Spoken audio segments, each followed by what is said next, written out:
Atire a primeira pedra é uma passagem evangélica ou bíblica em João 8,7, citada por Jesus com relação à mulher adúltera. A mesma foi pega cometendo o ato e seus acusadores levaram à presença de Jesus para saber o que deveria fazer com ela. Jesus falou: quem dentre vós estiver sem pecado, que atire a primeira pedra. Os acusadores pensaram um pouco, mas um deles teve a intenção de pegar uma pedra. Jesus então começou a escrever na areia as palavras trapaceiro, hipócrita, perjuro, e assim, esses acusadores foram saindo de cena gradativamente um após o outro.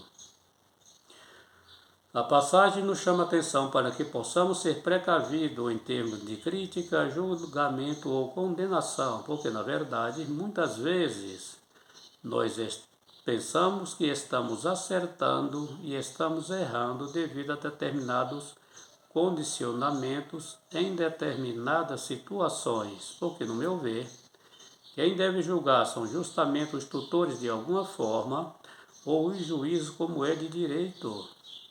Porque, na verdade, todos nós somos falhos e, como estamos sujeitos a erro, é necessário compreender se as nossas atitudes condicionadas são verdadeiras ou não, para que não possamos ter que responder no futuro. Atire a primeira pedra. Quantos ainda condenam ou criticam a mulher de vida fácil ou prostituta, mas esses mesmos poderão muitas vezes estar tendo um relacionamento extraconjugal.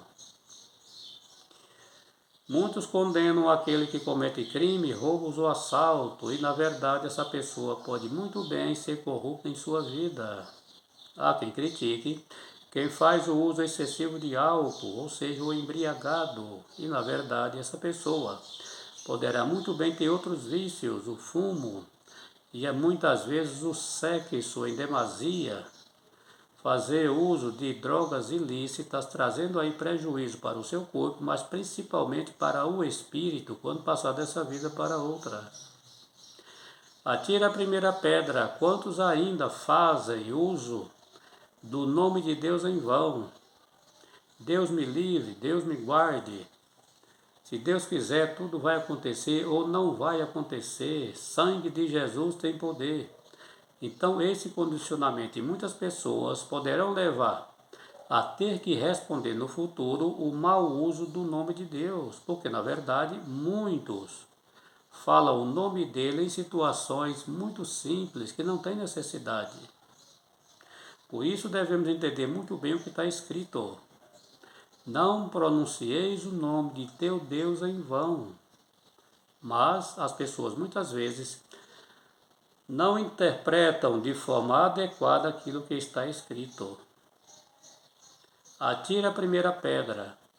Quantas pessoas que nós não nos afinizamos com elas, muitas vezes tendo até uma certa animosidade e, na verdade, não tendo causa original nesta vida, nesta existência. E provavelmente essas animosidades ou inimizades foram feitas ou construídas em vidas passadas e que agora, estando todos nós numa nova romagem reencarnatória com o objetivo também de desfazermos esta inimizade. Por isso que muitas vezes as pessoas que nós não temos afetividades e que vêm do passado se fazem presente na nossa família, nos nossos familiares e até na sociedade. São oportunidades dadas por Deus para que possamos assim resolver essa questão, porque observe bem o que está escrito. Quando for de fazer tuas oferendas ao Pai, ou seja, a Deus, deixai a mesma sobre o altar e vai reconciliar-te primeiro com o teu adversário, dando-se a entender que para ir para o céu não devemos ter inimigos. Então a coisa é muito séria. E há aqueles que ainda falam, eu não mato, eu não roubo. Dessa forma, eu vou para o céu.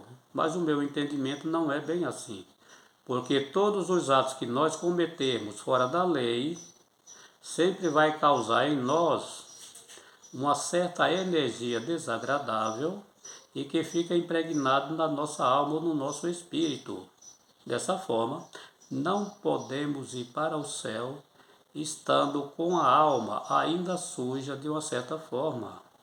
Por isso, o cuidado é muito grande em termos de ciúme, inveja, maldade, ódio, rancor e muitos outros, pois todos esses tipos de sentimentos negativos faz com que nós possamos adquirir energias desagradáveis e vamos ter que responder depois.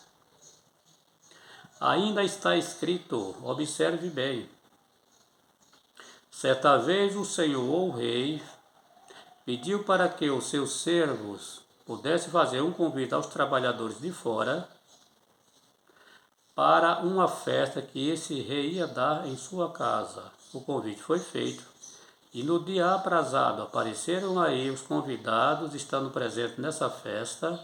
O rei apareceu e passou a vista em todos e notou que um deles não estava adequado para aquela festa em termos de vestimenta, ou seja, a túnica nupcial para a festa. O Senhor, o rei, aproximou-se dele e falou: como é que entraste nesta festa sem estar com o traje adequado para a mesma? Serás atado e jogado às trevas exteriores. Agora vamos ver bem a interpretação minha com relação a essa passagem. O Senhor, o rei, é Deus, o local da festa, o céu, e os trabalhadores somos todos nós, seus filhos.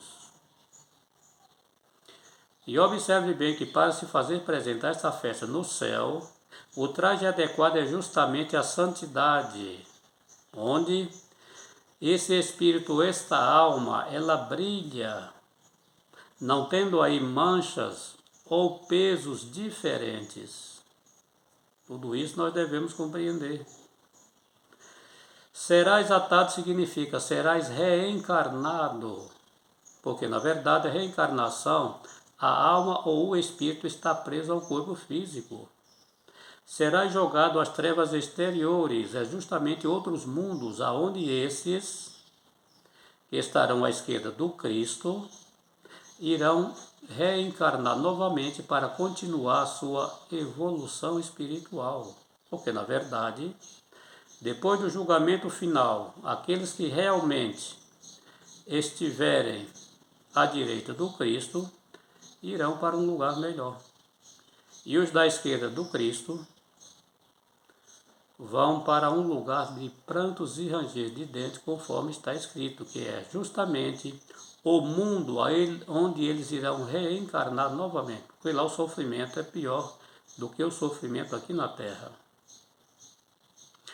Há muitos que interpretam errado essa passagem, interpretam mais como o lado material. Veja bem que muitos religiosos provavelmente interpretam da seguinte forma: quando formos à casa do Pai, que é a igreja, nós temos que ir em traje de gala, porque nós vamos ter contato com o Senhor. E, na verdade, o que vem do alto de Deus é direcionado para a alma, para o espírito, não é para o corpo físico. Por isso, deve-se fazer uma análise melhor, uma reflexão, para ver se não estão agindo de forma errônea ou interpretando erradamente esta passagem. Porque, na verdade, esta vestimenta é em termos espirituais, não é em termos físicos. Por isso que muitas vezes o ser humano constrói um castelo interiormente falando, através de ilusões e das mazelas da própria vida. Devemos trabalhar para construir um castelo interiormente falando através das virtudes, do que é certo, do que é verdadeiro, pois só assim esse castelo terá realmente uma vida duradoura ou uma vida eterna. São coisas, gente, que realmente nós temos que pensar, que analisar muito bem. Vídeo passado, cabendo a você refletir, pense um pouco no que foi falado.